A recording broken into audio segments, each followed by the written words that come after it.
So welcome everyone. My name is Russ. I'm the high school Spanish teacher here at Oak Grove and director of our secondary program, and I wanted to thank everybody for coming and welcome you. We have an amazing program tonight planned for you, but before we start, would you please join me in that tradition we have here at Oak Grove of starting events like this with a quick moment of silence.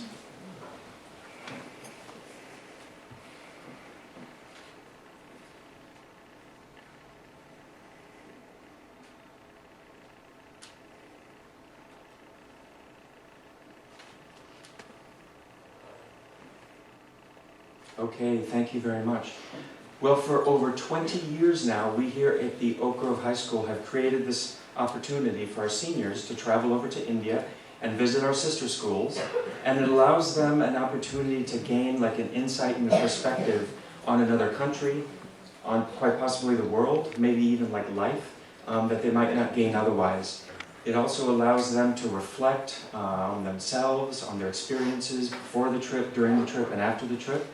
And then from a fun standpoint, it allows them to really create bonds with, really get to know the students, the faculty, and even some of the families over at our sister schools in India.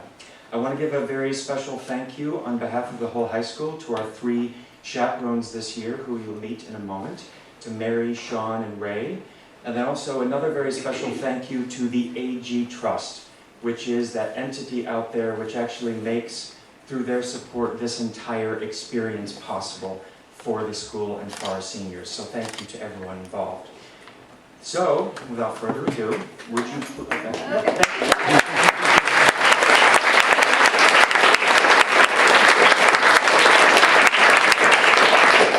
Without further ado, would you please help me welcome up to the podium one of our chaperones from this year, who also happens to be the 5th grade teacher here at Oak Grove, Mary Kelly.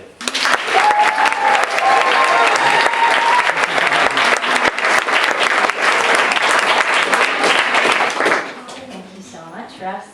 Well, good evening, Oak Grove friends and family. I'm so happy to be here, and I know I speak for Sean, Ray, and all of the seniors when I say it's such a pleasure to share this, the memories of this trip with you. We have quite a treat in store for you as we take you on a personal journey to the exotic East by way of our own experiences and memories. Each of our globe-trotting travelers has chosen a memorable moment or theme from this epic journey to present to you through storytelling. We had the pleasure of visiting 3 of our sister schools. We chose this year to only visit 3 as opposed to traditionally 4, so that the students could acclimate to their surroundings and really feel at home at each of the places and meet many of the students and staff there and really feel grounded before leaving and going on to the next school. So the first school that we spent our, I believe, 9 or 10 days at, our first 9 or 10 days, was Rishi Valley School. The second school was the Valley School, and the third was the school, KFI. So, here to tell you a little bit about our first landing spot is my husband, Sean.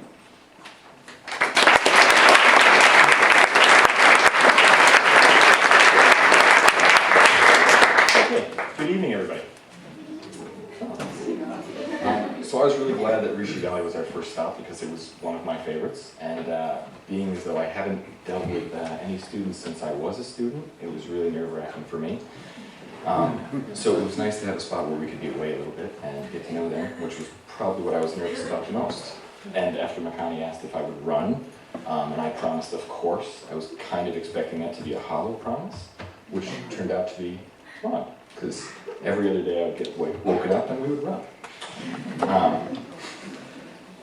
I enjoyed the running, and I also really enjoyed teaching them setback and scat, which we got to play card games in the first couple nights, and after the 3rd night, I think they had all gotten it well enough to beat me for the next week and a half, which Jack and Leah easily did over and over again. So for me, it was really nice getting to know them, getting to actually hang out with them. And there was a bunch of things that they enjoyed too, including decorating for New Year's Eve, attending classes that they get to pick up, playing soccer and volleyball, and befriending a lot of the stray dogs and cats that were kind of around our house. Here's Jeremy to kind of tell you more about his stories.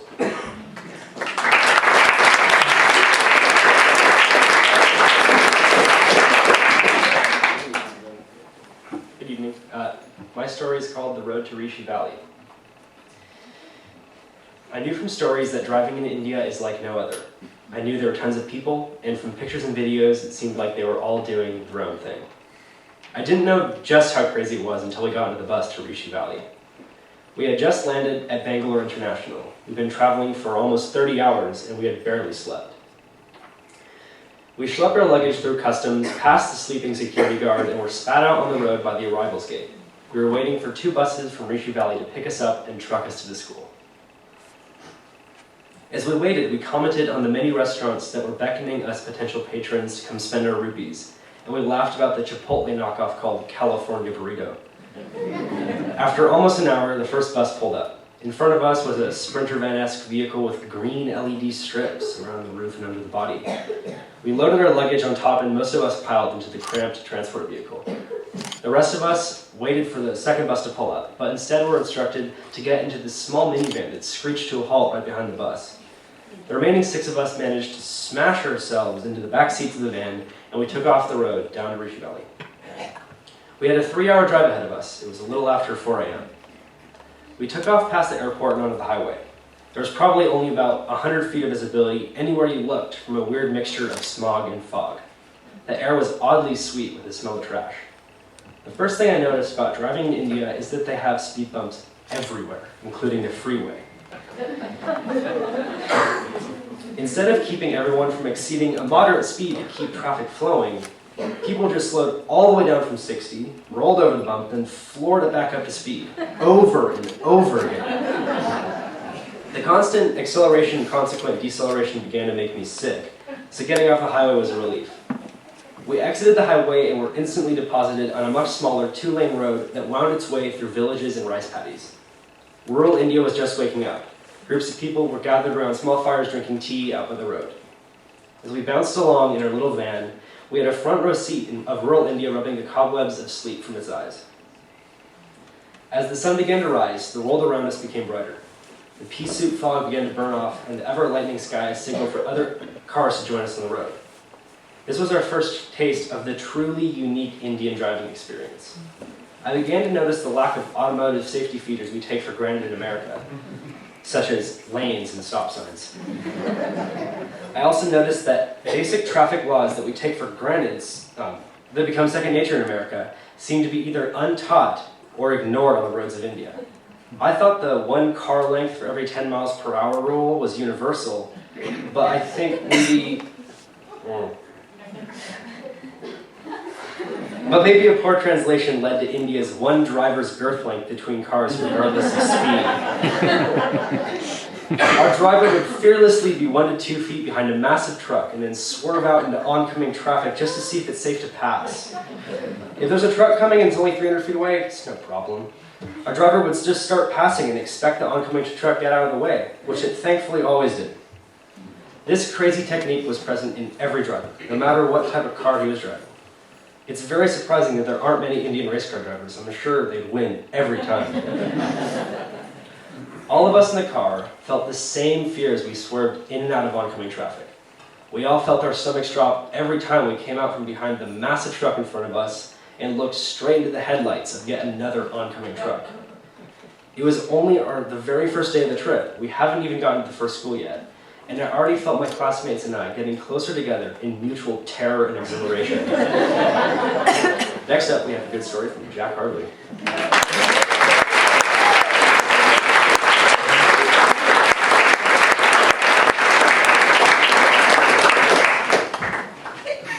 When we first arrived in Rishi Valley, we were exhausted. We were fresh off of 36 hours of travel, and it was 7:30 a.m. We had a 16-hour flight to Dubai, a 2-hour layover, followed by a 5-hour flight to Bangalore, followed by a 4-hour bus ride to the school. All we wanted to do was sleep, and the moment we got out of the bus, Mary told us that we were going to join the other students for breakfast. This was the worst case scenario. not only did we have to go and join the students for breakfast, but we were all supposed to spread out, take different tables, and introduce ourselves to groups of different students. The moment we walked in, we all kind of ignored this rule and decided, you know what? Let's save our introductions for later. Let's just get this meal out of the way and go take a nap. So we finished breakfast, and as we were leaving, Mary told us that a staff member had approached her and told her that there were games at 4:30 and that we were all welcome to play. When Ben and I heard this, we were ecstatic. We were really looking forward to playing soccer in India, and we were excited that we could just start right away on the first day. So we kind of wasted the whole day napping and hanging out and getting used to the school. And finally, when 4:30 rolled around, we made our way over to the games field. Because, as you can see, there's not much of a field. It's more of a hardened dirt patch, which we ended up loving after a couple days. But when Ben and I first got there were a group of students, players right by the goalpost, and they were all talking and laughing and having fun. And we were standing about 15 feet away, looking at each other like, we don't know any of these guys, what are we gonna do? Should we just walk up? And we kind of just stood there for 5 minutes and watched them for a while, like, okay, we gotta approach these guys at some point. And after a while, they took off running for a lap around the field to warm up. And lucky for us, a boy named KP, a senior, who I ended up, as all of you know, really, really liking. He approached us and introduced himself. We were like, oh my God, thank God, this is a gift from God, like, it's no longer awkward. And he took us on a lap of our own, and then helped us stretch and introduced us to the coach, and told us, kind of what the deal was with soccer, and made sure that we got on teams. And Ben and I were like, God, I hope we're on the same team. And the coach goes, okay, so one of you on either team, so we know it's even. And Ben and I were like, oh my God, we don't know anybody, and now we can't even be together on the same team, so we're totally lost.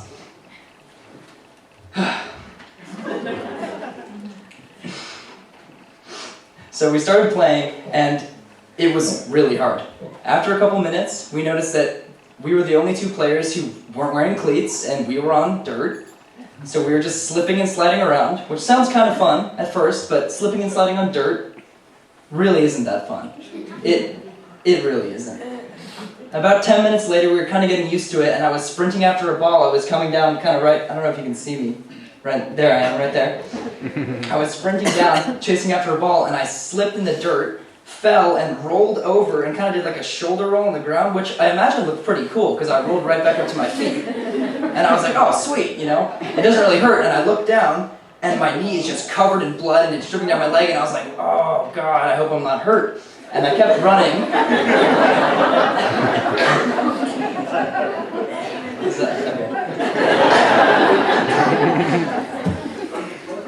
Anyways, so a bunch of the players asked me, like, are you okay? And I was like, yeah, I'm fine, don't worry about it. And we kept going, everything was fine, and a couple minutes later, someone passes me the ball, and it bounces up off a clump of dirt, hits me directly in the knee, and as it rolls away, I look at it, and there's a blood splotch about this big, going, dude, I'm like, oh my God. I could not have been more embarrassed. I was thinking, it's my first day, we have 9 more days to go, I really want to play soccer every day, and here I am, ruined their soccer ball in my first 10 minutes on the field. Could this get any worse? So after that, people started kind of taking notice, and they were kind of giggling to themselves as they saw it go, ooh, as it rolled by. And a little bit after that, my teammate comes up to me and says, like, do you want to wash off your knee? It looks like there's dirt in there, and kind of like the ball. So he took me over to a water fountain, and they paused the game, and we were kind of in those bushes over there, and I was washing off my knee, and when I came back, I looked and I was like, that ball doesn't have a blood splotch on it. And everyone was kind of giggling as I came back on the field, and I was like, oh, where'd it go? And I looked over, and just over to the right, the girls were playing a soccer game, and they had a soccer ball with a big red splotch on it. So the boys, when I was gone, they didn't say anything. They were too nice. They're the nicest guys ever. They had just switched the balls out with the girls while I was gone for like maybe 2 minutes. And when I came back, there was this fresh new soccer ball, and I was like, all right, awesome. So that was kind of the end of that game, but it was really awesome. The guys were all so nice, and over the course of the trip, over the 9 days, I played soccer every day, and the seniors ended up inviting us to a couple games in the morning, so Ben and I woke up at 6:30 and went and played before breakfast, and we really got to know the players really well, and it was just a really awesome way to bond over a shared sport that we all loved, and it was just kind of the highlight of my trip. So, thank you.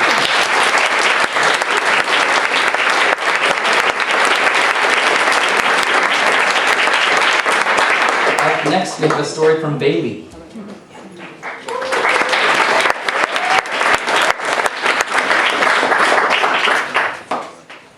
Anyone who knows me personally knows that athletics don't usually excite me. In fact, I pretty much despise almost every team sport there is.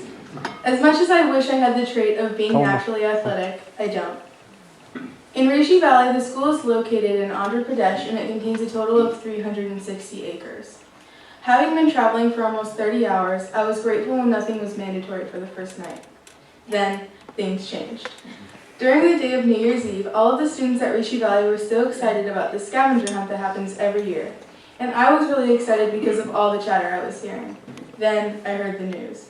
One girl sitting across from me at breakfast the day of the scavenger hunt, which was scheduled for the afternoon, said, "Oh my gosh, last year on the 6th mile, I just fell down and I didn't want to finish. My eyes shot up 6 miles!" I practically shouted at her. All the kids proceeded to explain that yes, my nightmare was true. This oh-so-fun scavenger hunt would be a total of 6 miles. All day, all I could think about was how once again I did not want to participate. I was extremely irritable, tired, and hungry for some American food. Not to mention the scavenger hunt would be taking place at the equivalent of 2 a.m. here. I was certain that I was going to keep my group behind and that I would be all alone running around and probably get lost. I knew I would not be able to keep up with everyone considering my not so naturally athletic skills. I was tired, grumpy, and definitely homesick. The time finally came when it was time to meet up with all the students on the big field on the further side of campus.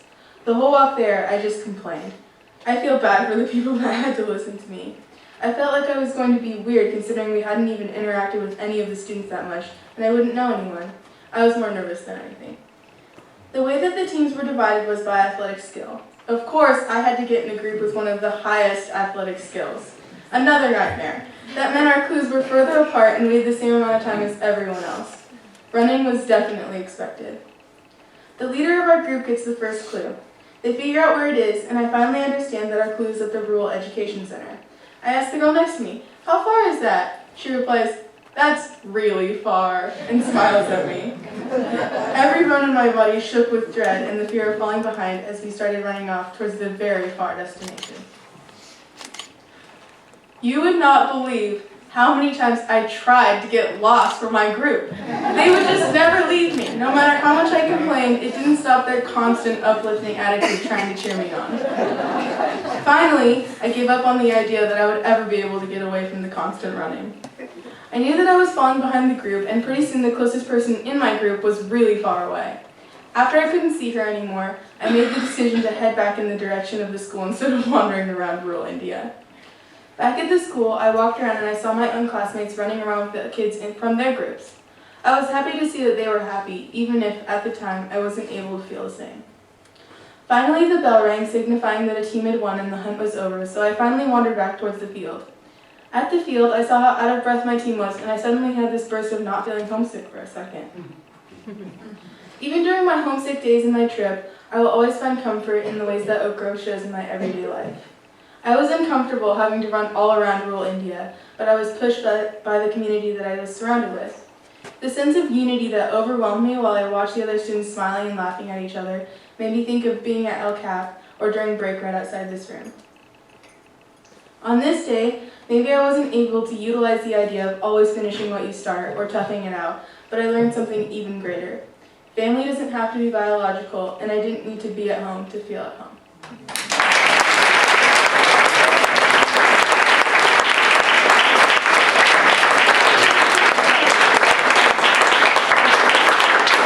Up next, we have Wamiki.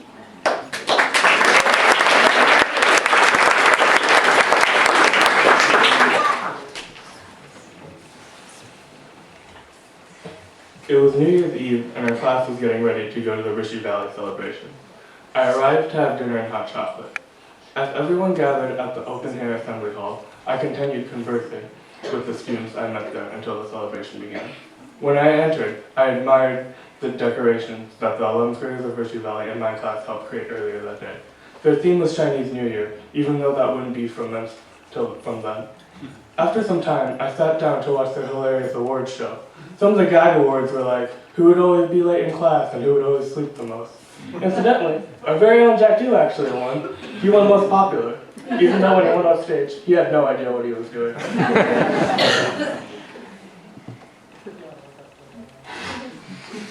Regardless, being the showman that he was, he put a whole lemon in his mouth, even though he was only supposed to drink the juice of it. Emily won Best Dressed, even though none of the clothes she wore that night belonged to her. She made sure to credit Maddie, Mary, and Leah for dressing her that evening. Later in the evening, Jack Dew had a lip sync battle with John, but again, Jack Dew had no idea what he was doing, but he looked like he was having fun. As the night continued, we played various games with the students of Rishi Valley, including musical chairs. I was one of the very few students in my class who participated. I was disappointed that I eventually lost, but the students from Rishi Valley were bound to win, because how aggressive they were just for sitting down on a chair. As the night continued, we tried to participate in various dances. I'm not a big fan of dancing, and so I didn't even plan on joining in at first. I just watched a few of the girls in my class looking confused as they did it. I eventually decided to join and try after all, because it was New Year's and no one was celebrating any other way. I thought to myself, how hard could it be? Well, it was actually really confusing.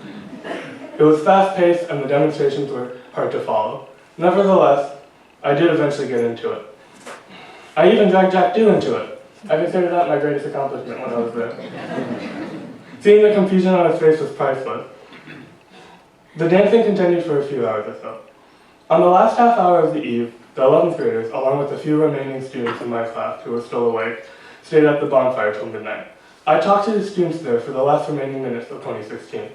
At midnight, instead of hearing loud music or watching the ball drop on TV or hearing fireworks as I was used to, we all just sat together and counted down to midnight. As soon as it was midnight, I just said Happy New Year's to the students there and a few remaining of my classmates.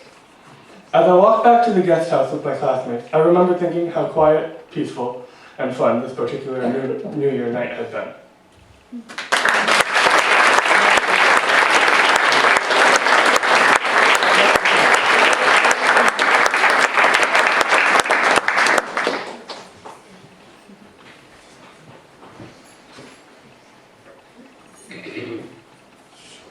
As a lover of food, I went to India with a feeling I would come back with some interesting culinary tales.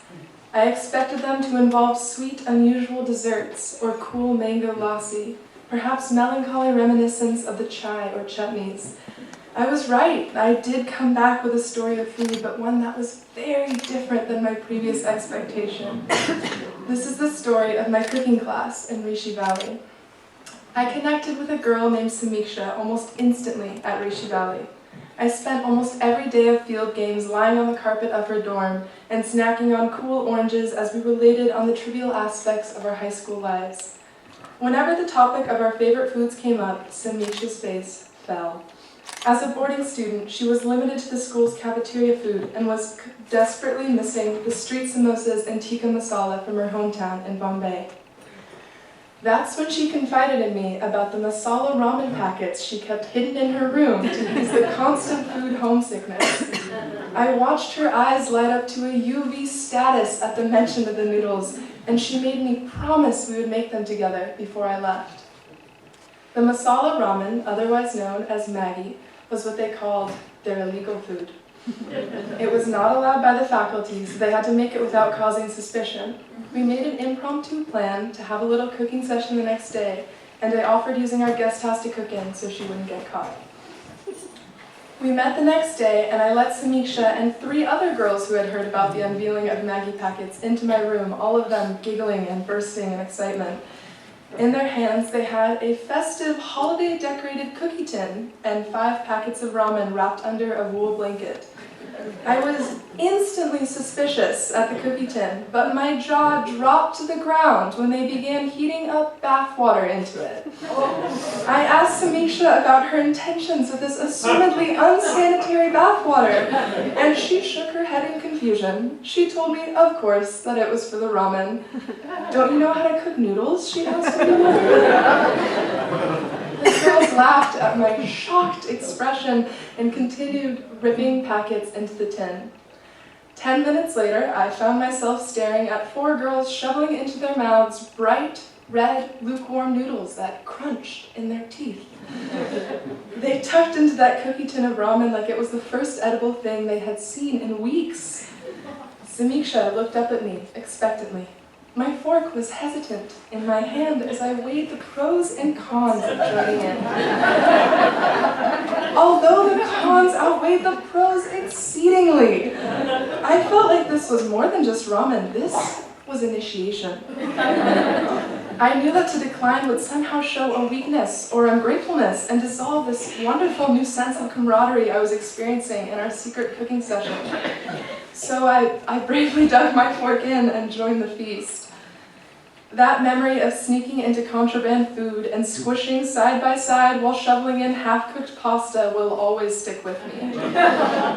There was a sense of true friendship that came with our unexpected bonding expedition. I left Rishi Valley with 2 things from that experience. One was a ramen packet with a handmade card taped to the side. It said, "Don't open this until we meet again. Love, your friend Samisha." The other was a sickness that lasted a week. Both were worth it.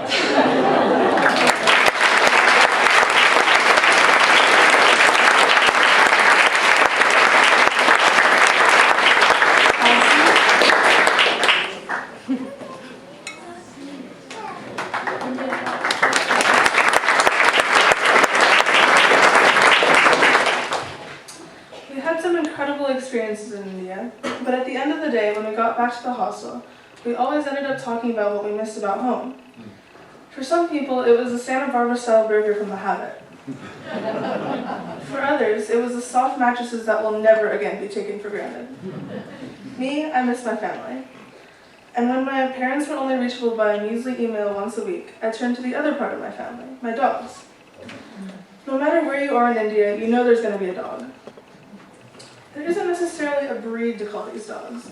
The closest thing you could say would be stray. They're all very similar, with the same tan fur, long skinny noses, and muscular bodies. At this point, they've interbred so much that what's left is just Indian dog. However they came to me, they all seem to know that if they looked up at me with those puppy dog eyes, they wouldn't be ignored. Our class has fittingly and lovingly, at least on my part, nicknamed them all Dog. From the start, I knew that I had to stay as attached as possible. Everyone told me not to touch them because the streets of India are filled with trash and bacteria that could probably kill me if given the chance. And that's where they live. It was very hard for me to resist the urge to give each of them the love they deserve. Then, an Indian student told me something that changed everything. The dogs with divots in their ears had been vaccinated. From then on, there was no chance of me staying away from them. At the first school, Rishi Valley, there was plenty of dogs walking around the campus, but one in particular kept coming by our hostel. I recognized him every time because he had one defining characteristic, a bunch of scabs all over his back.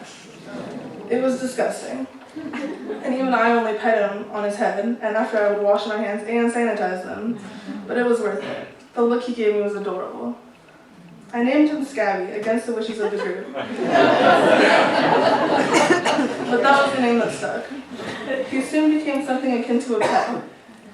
Towards the end of the trip, I learned that maybe the reason he kept coming back was the food that Jack Jew kept sneaking him while the chaperones were looking. Either way, Scabby made a lasting impression on me.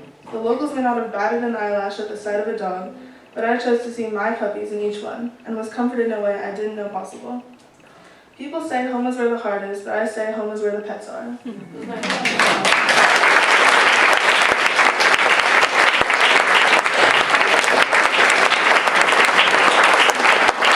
Next up is Jack Jew.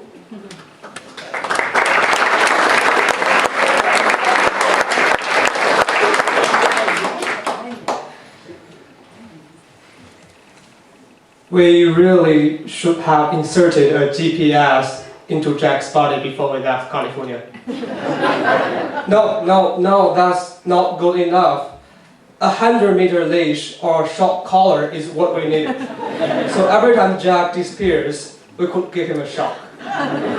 No, that's too anti-all group. I do really appreciate that Mary and Sean, who are also good friends, didn't put those ideas into action. Although they might secretly have wanted so many times during the trip when I went off on my own. Poor Mary. In fact, during the last day of the trip, even if I was standing right in front of her, she would ask, "Has anyone seen Jack?"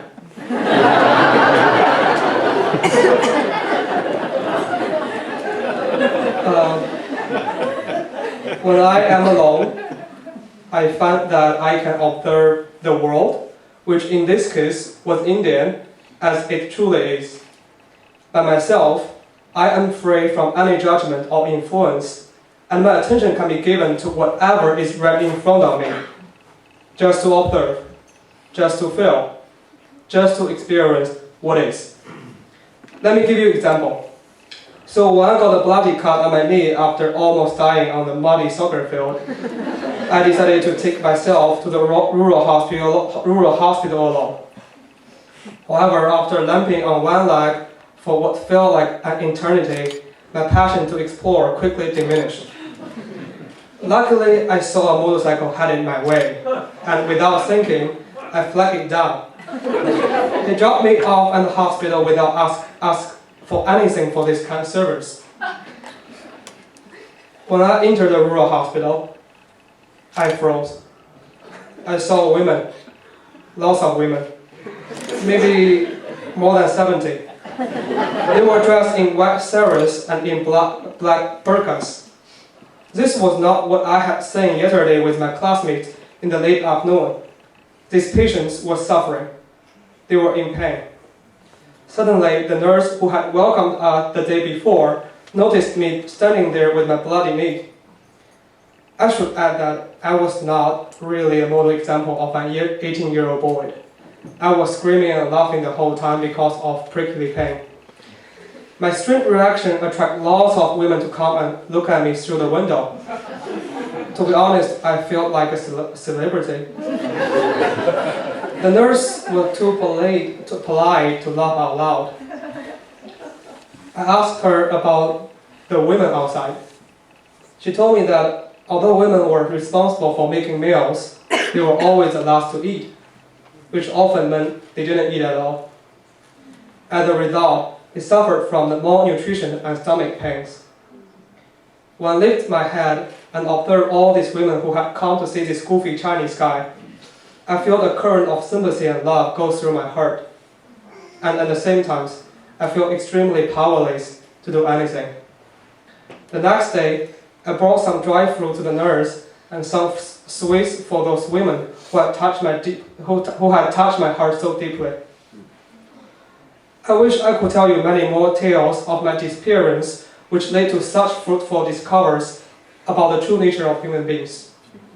Even though they did tend to make Mary pull her pink hair out. I made friends with so many elementary school kids who had the most admirable patience to teach me Hindi. A kind teacher from one of the schools took me on a spiral trip to have henna done on my both arms and openly share with me his culture and friendship. And when I joined a dialogue about the similarity between Upanishads and Krishnamurti's teachings, I decided to spend the rest of my day at the study center rather than join my peers for sightseeing. This experience led me to my own spiritual journey. After the Indian trip, I spent 10 days in silence at the meditation center on my own. When I am brave and passionate enough to see this world for what it actually is, my life is somehow changed, and will never quite be the same in a good way. Thanks, India.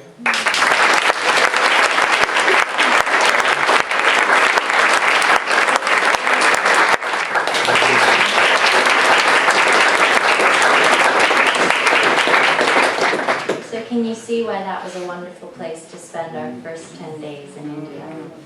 It was Rishi Valley is a boarding school. They have about 360 students, and they claim 1 acre of land per student. So it was a sprawling campus that we were able to enjoy.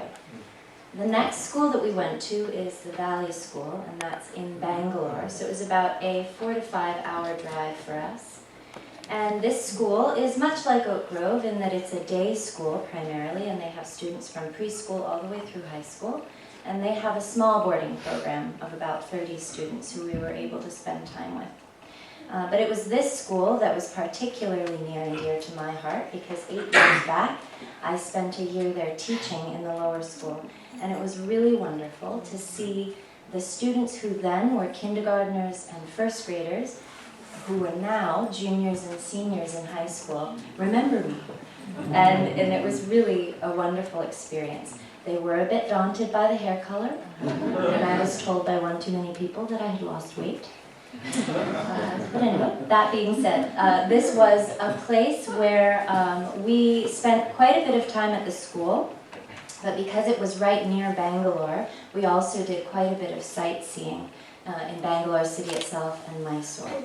This was also the school where we were able to have a 2-night homestay with a family. So each of the seniors went off with a family and spent the weekend with them.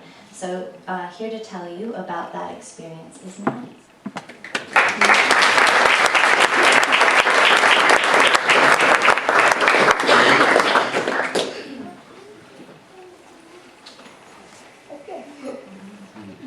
Her name was Amaya. My first thought upon meeting my 11th grade host sister was, oh no. She had like 1,000,001 ideas for what we should do over the next 2 days, and I had to choose which ones we did. If you know me at all, you know that I really don't like making decisions, especially after 8-hour bus rides. But once I was in her car on that Saturday afternoon, I realized that she and I have a lot in common in terms of the music we listen to, the movies we watch, and even the makeup we wear. Later, I learned that we also share many interests and personality traits, including our passion for making music and a tendency to be indecisive. This is the story of how I found myself at home, 9,000 miles away from Ojai. The homestay was the peak of my experience. Throughout the weekend, I was actually shocked at how little felt foreign. Being with a family like Amaya's was comforting, despite being located in the middle of one of the biggest cities in India, where the streets are filled with cows, entire families on single motorcycles, constant honking, and an interesting range of smells. Shortly after realizing that we're both musicians, Amaya took me to a classical concert.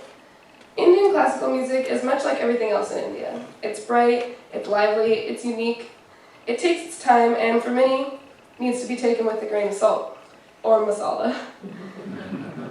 But being a music person and somebody considering studying world music, I loved every song, no matter the length.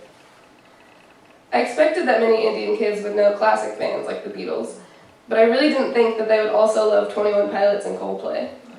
I never imagined that I would have a conversation during my trip about the tragically inadequate Indian Netflix. It doesn't even have the show Friends.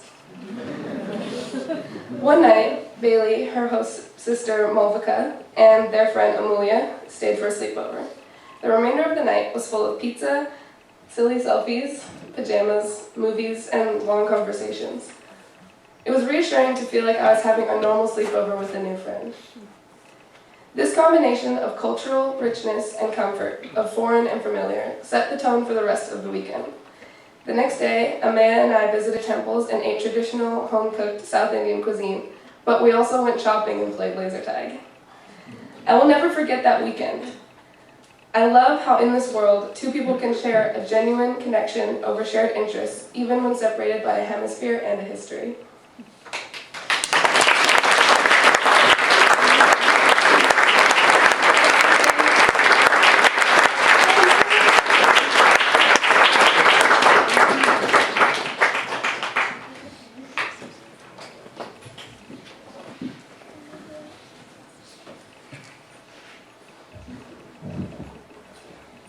I was in the Valley School, and the days were long and tiring. Walking from one end of the campus to the other, I felt like a jungle explorer. It wasn't quite as much walking as the Rishi Valley School, but there both the scenery and the knowledge that I was isolated helped me on my journey. There, I was close enough to the bustling city of Bangalore to feel the fatigue of civilization, yet I was bonded with the rural landscape and better for it. There was complete balance, a state that I'd waited for so long. And it was in this perfect coexistence that I let my feet take me to the study center for perhaps the third time that week. The study center had a library, a large room to sit in with comfy cushions, and tea that literally burned negative energy right out of me. Everything that it took to keep a nerd like me happy. I probably enjoyed the monkey's presence a little more than one should. They say you're not supposed to stare a monkey in the eye. Well, I was sitting in the study center one day, attempting to understand Education and the Significance of Life by Krishnamurti, and I saw some monkeys outside the window. I noticed their almost human features. I guess some part of me thought that they were small humans, lost from the rest. I saw a monkey perched on the veranda, and I watched in awe as the tiny primate before me slowly expanded and contracted with the flow of breath through its even tinier lungs. My eyes quickly widened in horror as I realized the monkey could see me out of the corner of its eye. And as soon as it turned to look at me, I turned around to resume reading the book. But this time, I simply gazed at little black marks on a page, as I couldn't focus on anything except the angered primate behind me. I remember the feeling I had vividly. I felt as if the world were shrinking, as if all the rooms I had passed through on my way there were fragments of a dream. I felt as if I never knew anyone, and I had never had any past experiences. I felt so present. The monkey jumped up on the window and started violently kicking the glass. I knew it couldn't get through the glass, but my curious mind couldn't help going there. I was so scared that I scurried a few feet away and turned around to have a sort of staring contest with the animal. I was both the spectator and the zoo animal. Just as, being in India, I felt like a visitor and native at the same time. All of this happened to me in an instant, and I quickly squatted in an alert position, much like the distant cousin of this monkey that I was. Something snapped in me and sent me back millennia in our evolution, so we could meet like this, face to face. I dropped my book on the floor, not wanting to acknowledge the fact that the rush of blood was caused by a territorial dance. Indeed, I had touched base with my primitive self and learned something new about primates. This seemingly insignificant event stuck with me long after it happened, because it made me realize that maybe my visit to India was in fact a return to the lands I had once known. I knew a lot about this strange place before going there. India was the birthplace of the Buddha. India was a British colony. India has the oldest civilization. I never knew that I would feel strangely at home there, witnessing monkeys at play.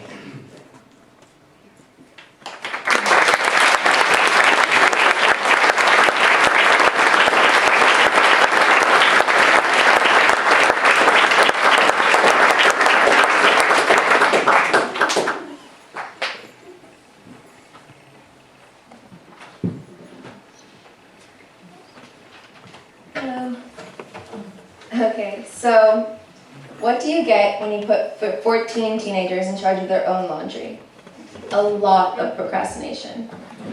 So before we left on the trip, everyone always told us that it's best to wash your clothes the day that you wear them so that you don't get a huge pileup at the end when you're trying to switch schools. So for the most part, I was pretty successful at it, except for the valley school. The day before we left, I piled everyone's laundry into this little tiny washing machine that we had at our hostel's kitchen.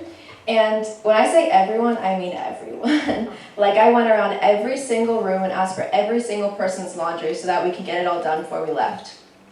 So we put it in and we waited a really long time. And the next step was to get it onto these clotheslines that were on the roof. And the way you got there was you went outside and you climbed these fire escape green looking stairs on the outside of the building and you hung it up. So I'm there and I take this huge shower bucket from my bathroom, so it's the only thing big enough to have all the laundry. And me and Tassie are putting it in the bucket and we try to lift it and it feels like it's bricks. Like, I cannot lift it to save my life. Like, I'm sitting there and I start dragging it on the ground, kind of getting it to the door, and I'm there and I'm dragging it and I'm slowly making my way, and I hear Tassie going, there's a monkey outside. And sure enough, I look up and I see a monkey guarding the door. And it's not one of those little monkeys that we've been seeing the entire trip. They're little, they're ugly but cute, you know, they have like wrinkled faces, big ears, and they seem kind of harmless. Not this one. This was the biggest monkey I'd seen the entire trip, and at the time I was terrified. Like, I didn't know what to do. I needed to get these clothes out to dry, yet I couldn't go past because the monkey could attack me or it could get inside and eat everything or freak everyone out, and I had no idea what to do. So I'm sitting there and I'm shaking, kind of trying to get the courage to open the door, and I go and I lift my hand and my hand is like shaking like this. My heart is racing and I don't know what to do, and I look back at Sean all panicked and I'm like, can you please come with me? And he just goes and he's like, yeah, sure, let's do this. Yeah, we can do it. I'm like, okay, we can do it, okay. And so we kind of open the door and we scoot around and we kind of scoot against the wall so the monkey doesn't get in, and we walk, and I'm walking and I can see it staring at me through the corner of my eyes, following my every move. And I'm just thinking like, oh my God, is he gonna attack? Is he a he? Are male monkeys more aggressive than female monkeys? Does it matter? Like, what is gonna happen? And I'm going really slowly, trying to get past the monkey, hoping it doesn't notice me. And as I get a little bit past it, I just sprint to the other side of the hostel. Like, I get as far away from the kitchen as I can, and I just run. And I'm looking and I'm like, yes! Thank God I made it. I made it past the monkey. And I look around and I look down and I realize I forgot my laundry. And the one thing I needed was still stuck behind the mesh door, guarded by this scary monkey. But it was okay, because this time I'd made it past and I was like, yeah, I did it once, I can do it again. I started walking back with this new sense of confidence, right? And I'm walking. And I get there and everyone's outside kind of taking pictures of the monkey, going around. And I get the laundry and I'm just dragging it along the ground again, and Emily's helping me a little bit. And I look around and I realize that the monkey is not alone. The monkey has brought friends. And we are completely outnumbered and surrounded by monkeys. Like little monkeys, big monkeys. The monkeys are hanging from the roof, they're on the stairs, they're in the trees, they're in the bushes. Like, you can't take 2 steps without running into a monkey. And I'm just like, okay, great, what do I do now?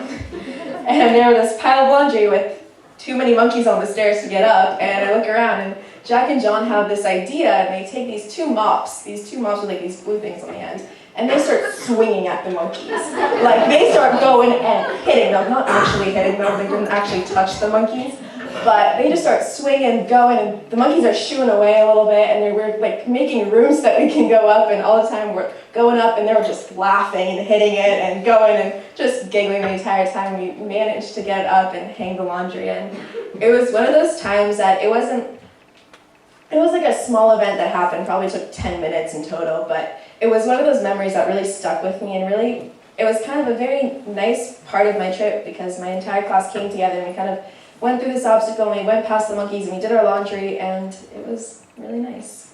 Thank you.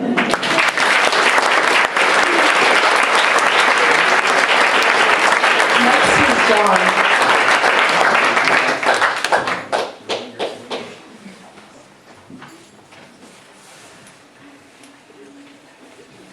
Hey.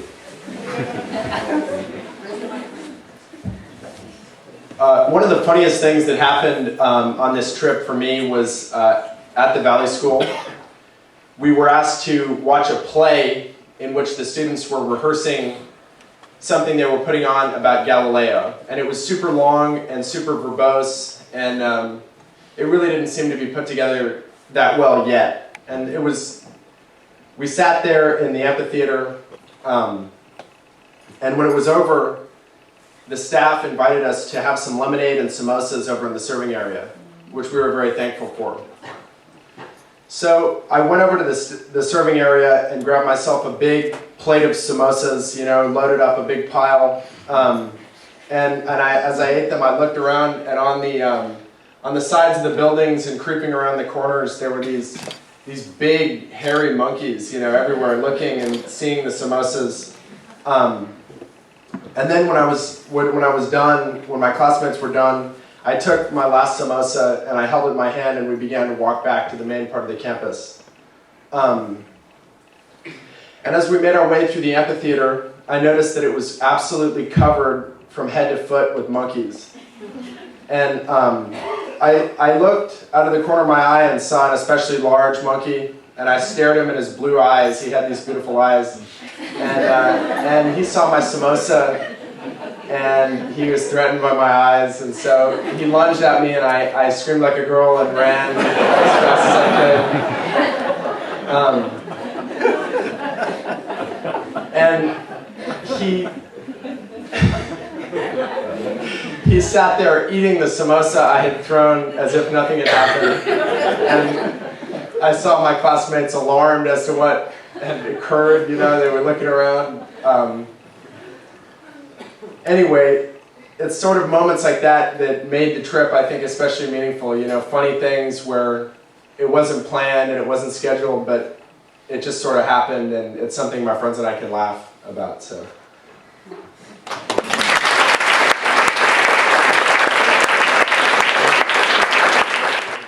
Wow, good evening. Finally, this is what I like to do. You don't find a microphone, okay? I was just eager to do this. The opportunity to introduce that school.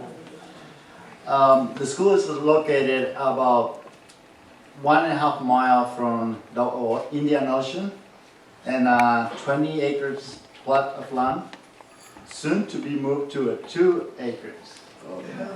Unfortunately, they have the leases expired, so they had to move. And last year they have a big typhoon anyway, so a lot of trees, a lot of the forest fell, and a lot of the Indian people consider this place like the lungs of India, because there's a lot of forests, there's a lot of plants and everything. Also, it's they have the biggest banyan tree in India. It's huge. I don't know, we didn't took any pictures, I guess, to put it right there. When we got there, they were having a festivity they call Pongal, and it's almost like Thanksgiving for us.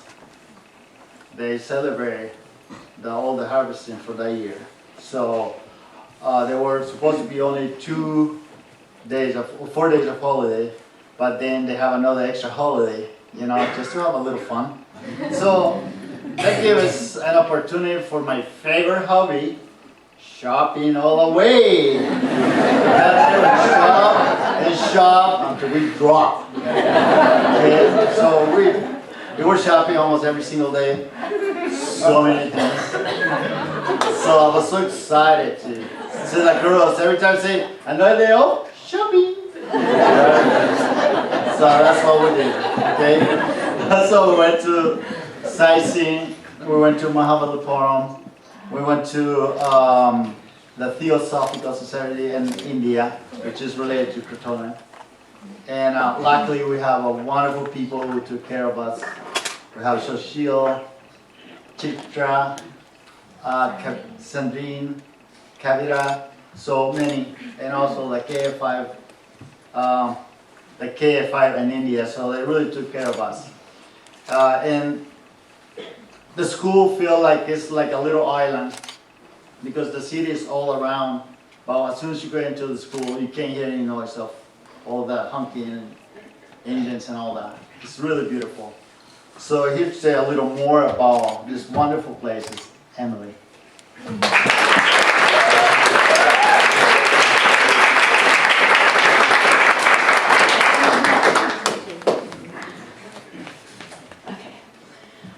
People in India get really, really excited to see foreigners because they don't see them very often. And they get excited in the way that you would get excited to meet a celebrity. So they react accordingly. And every time we went into a city or a public space, we had people asking us for photos constantly, which was a little hard to get used to because that's not really, strangers asking for pictures isn't a normal thing here. But they would ask for selfies and group photos with our whole class or videos of us, which this guy actually walked up to us while we were standing in a group waiting to leave somewhere, and without a word, pulled out his camera and just started walking around filming us and zooming in on our conversations, getting different angles. He was really committed, so we took some pictures of him too, which he found very amusing. He really liked that. So this was a really common thing that we came across, and it became kind of fun to play along with because they didn't get any harm and everybody was so excited. The culmination of this phenomenon happened while we were in Chennai. We went to this temple site where all of these temples had been carved from this one huge sea stone that was by the beach, and it was really incredible. And I was sitting with Maddie and Raksha on a rock by the side. We were just resting and looking at the temples, when from behind us we heard, "Picture? Picture?" And so we looked back, and there's a family of about 5 people there, and they're smiling, and they're so excited, and they're holding up cameras, and we're like, okay, we can't say no. So we're like, yeah, of course, we'll take a picture. And we go up to stand with them, and we're posing with 3 women, and there's a guy holding up the camera to take the picture. And one of the women is holding this baby, this little chubby little baby boy, and he's got brown curls, and he's so cute, but she's not doing normal baby things with him. She's kind of moving him around a lot more than I would expect you to move a baby. She's got him, and she's like holding him like this, and motioning him. And I was sitting there, and I was like, is she trying to give him to the camera guy so that he's not in the picture? But the camera guy wasn't taking him. And so I looked over to go what was going on, and then I am being offered the baby. And she's just handing me her child, and I looked at her and I was like, for me? And she's smiling and she doesn't speak any English, so she was just super excited, and she was pointing at the camera and handing me this baby, and I was like, okay, I guess that's what's happening right now. And so I took him, and I'm looking down at him, and he's looking up at me, and neither of us has any idea what's going on. And to be clear, I'm definitely not holding him right. I know how you're supposed to hold a baby. It's not what I'm doing. He's sitting on one of my arms, and I've got the other one around him like a seatbelt, just praying that I'm not going to drop him in front of his mother. And so I'm holding him when we're posing for the picture, and the guy's taking like 15 or 20, which feels to me like it's taking years. But so I'm trying to smile and not drop the child, which shouldn't be multitasking at this point, but it is. It's really hard. But so he gets through with all the pictures, and they all nod and smile at us, and they're super happy, and they say thank you. And she just calmly takes her baby back, and I'm like, okay, there he goes, bye. And a bunch of other families came over to take pictures with us while we were still standing there, because at that point we were trapped and we couldn't say no. But at the time I was a little freaked out, and I was kind of like, is this normal? Is it the usual thing to just hand your baby to a stranger for a photo? But looking back at it, I like to think that, one day he's going to grow up, and he's going to see the picture, which will be framed on their wall, obviously. And he's just going to look at it and think, Mom, why? So that is when I was handed a child. Yeah. Next up we have Ben.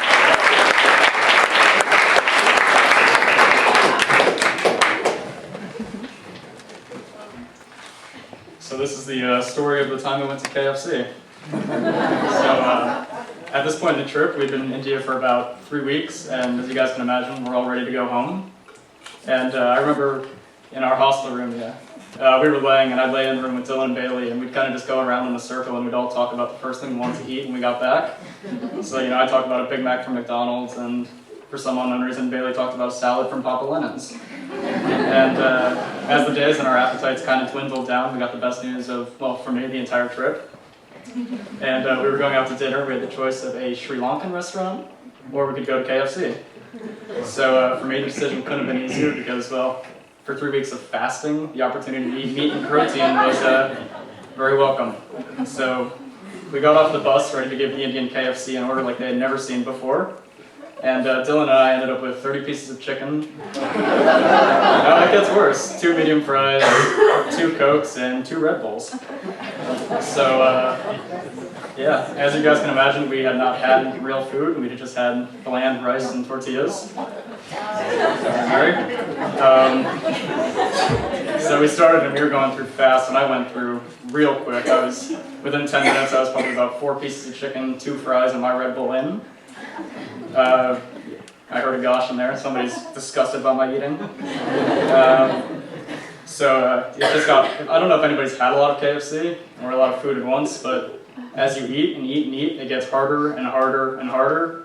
And especially with chicken from KFC, deep fried. I remember I was at the table with Leah, Emily, Tossie, and Dylan, and I was just curled up in a ball, sweating from all the chicken I was eating. I looked up at Dylan, and we kind of both knew we had to finish what we started. And somehow, some way, we got down to the final 3 pieces, and my stomach is inflating like a beach ball. And, thank God for Dylan. He did some real heavy lifting, and he took down 2.5 of the final 3 pieces. I finished my half, and together we took down more chicken than 2 people should ever eat in one sitting. And, looking back on it, the first feeling was definitely regret. But, I think at that point we were okay with the stomach pains we had all night.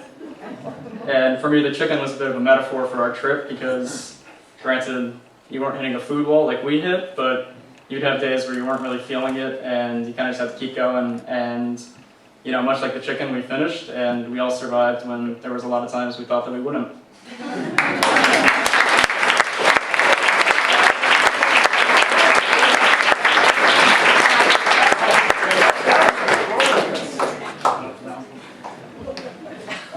That was lively. Haven't heard that one before. Okay, so after all of those speeches about India, mine is not. It's about the first night we came back home. So, 12:34 a.m. My bed with my sheets and my pillows. Oh my God, I have never been more comfortable. This is going to be the best night of sleep of my life. 12:42 a.m. Okay, brain, I know you're super excited to be home, but it's time to go to sleep now. 12:57 a.m. Seriously, brain, shut off, please. 12:59 a.m. Huh. I really thought I would fall asleep faster. Maybe if I just turn to my side just a little bit. That's so much better. Okay, I can't wait for this delightfully dreamless sleep I just know is awaiting me. 1:26 a.m. I wonder what time it is in India right now. Let's see, it's about 1:30 a.m. here plus 12 and then another 1.5. All right, so it's right in the middle of the afternoon. Great. Well, maybe if I get up and get a glass of water, go to the bathroom and walk around a little bit, and come back to bed, I will fall asleep. Yes, that's a great plan. It wasn't a great plan. It didn't work. Okay, so then I thought to myself, what do people do when they can't sleep? Warm milk? No, not for me. Counting sheep. I know, I'll count sheep.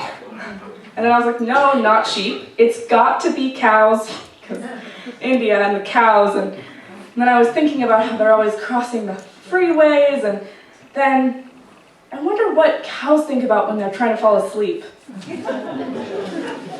Do cows even have this problem? Do cows dream? Oh my God, Raksha, pull yourself together. This is getting ridiculous. Go to sleep. 2:45 a.m. Hey, I'm sleeping. This is great. Wait, I'm not sleeping. So close. 3:33 a.m. I hate everything. 4:01 a.m. Hey Siri, how many hours does it take for sleep deprivation to kill you? 4:35 a.m. Is it possible that this bed is too comfortable? Is that a thing? Rakshi, you cannot seriously be missing those 2-inch thick mats that were pretending to be mattresses. You are. You're missing them. Okay, let's see. Maybe if I take everything off my bed, and then remove the sheets, and then pull off the mattress pad, and then reassemble it all, I'll be able to fall asleep. Hey, that's so much better. It's like firm, you know, like those boards we slept on. All right, dreamland, here I come. 5:10 a.m. Am I crying? Yeah, I'm crying. I'm crying tears of tiredness.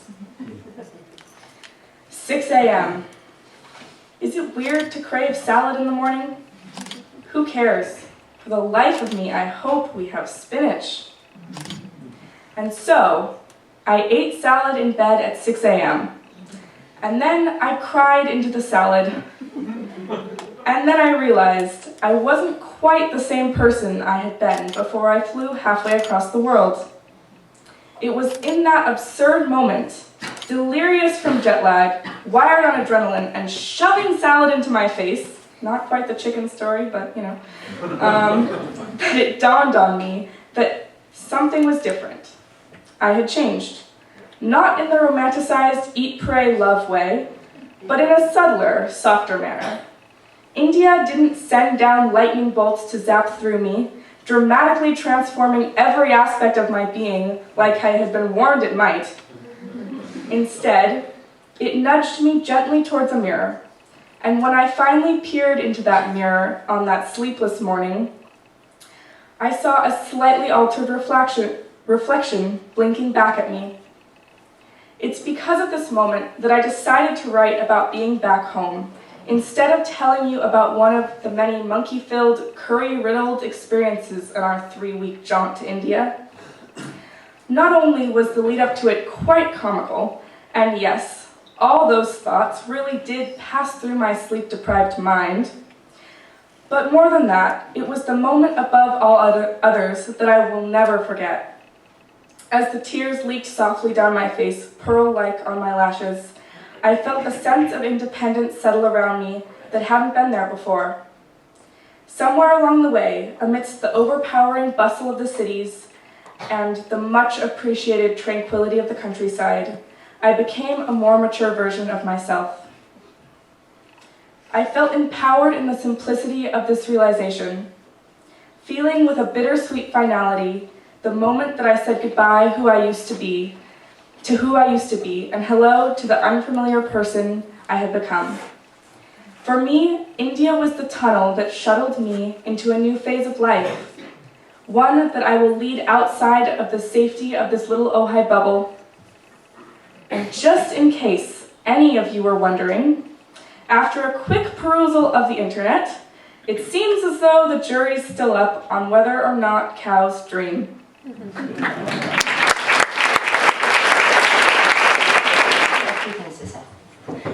High schoolers are very hard to please. And thank you for laughing at that last video.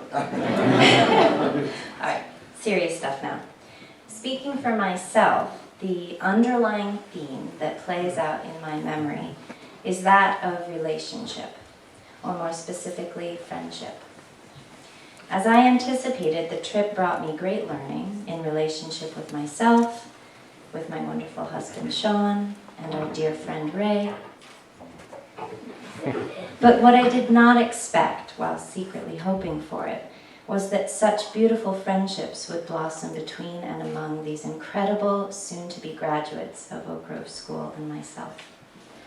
Having only known what degree of relationship was possible with younger students, I initially felt quite nervous that somehow I wouldn't be able to relate to this unique age group, and vice versa.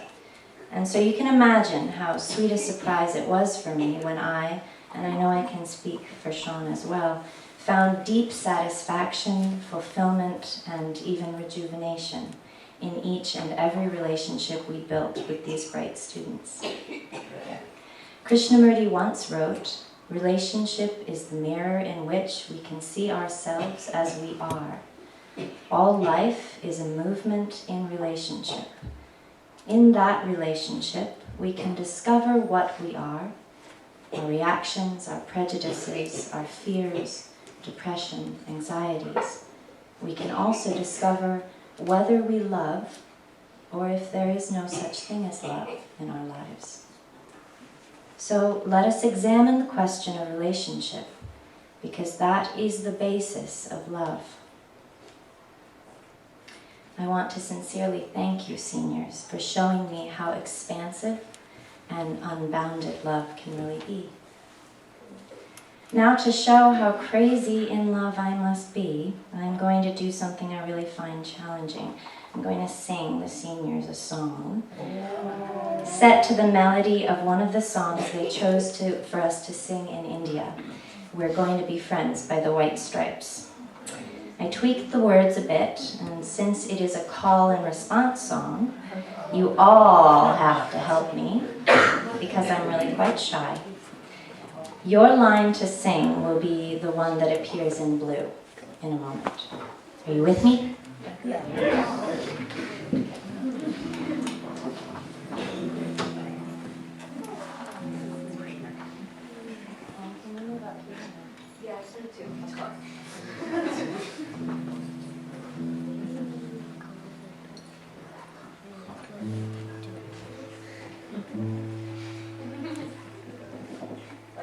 Really bad. It's all right, I haven't been waiting to do this all night.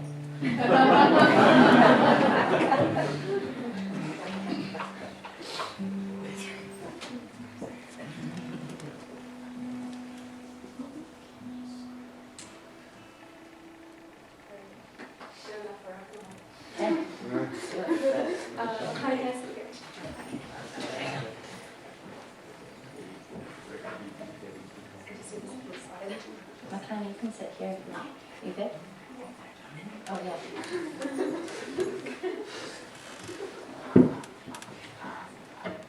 Andy, you good?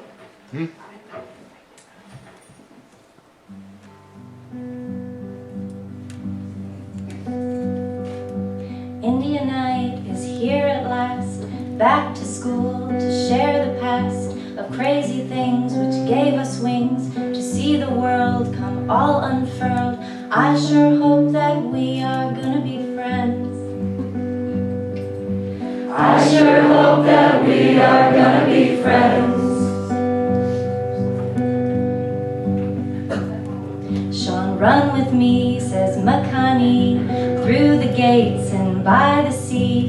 Can I have some vitamin C? Asked Raksha John and then Tulsi. Safely walk through streets of smells and sounds. Safely walk through streets of smells and sounds.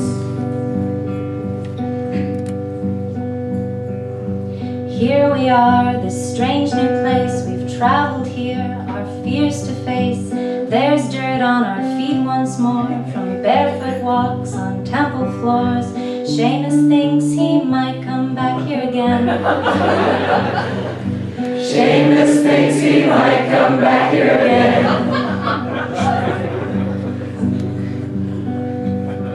Seat numbers, letters, let it go. Jack H ensures we're all in rows.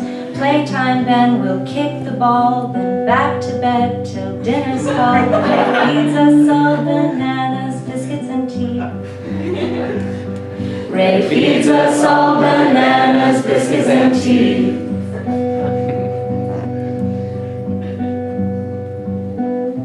Emily and Maddie sing their hearts out.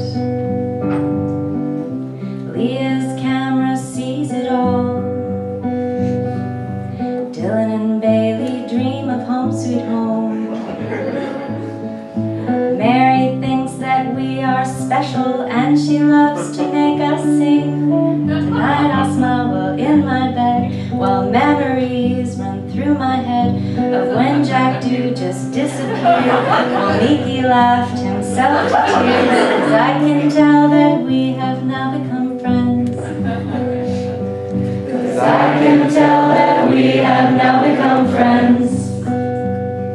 Yes, I'm so glad that we have now become friends.